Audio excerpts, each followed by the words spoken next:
அனைவருக்கும் வணக்கம்.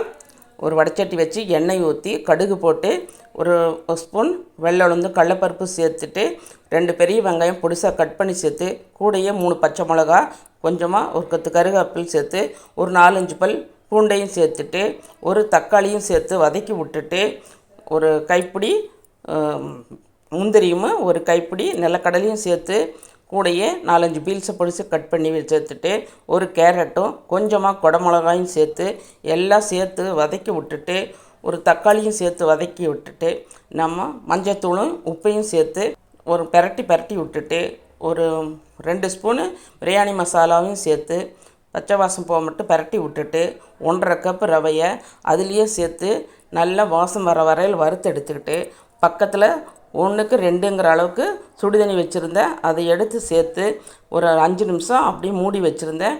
வெந்த பின்னாடி 5 நிமிஷம் கழித்து ஸ்டவ் ஆஃப் பண்ணிவிட்டு மல்லித்தலையும் ஒரு கைப்பிடி தேங்காய் துருவலும் 2 ஸ்பூன் நெய்யையும் விட்டு மிக்ஸ் பண்ணி சுவையான சூப்பரான ஹெல்த்தியான ரவை ரெடி. செய்து பாருங்கள். செய்து பார்த்துட்டு எப்படி வந்ததுன்னு கமெண்ட் பண்ணுங்கள். இந்த வீடியோ பிடிச்சிருந்ததுன்னா மறக்காமல் ஒரு லைக் போடுங்க. வாழ்க வளத்துடன் நலத்துடன்.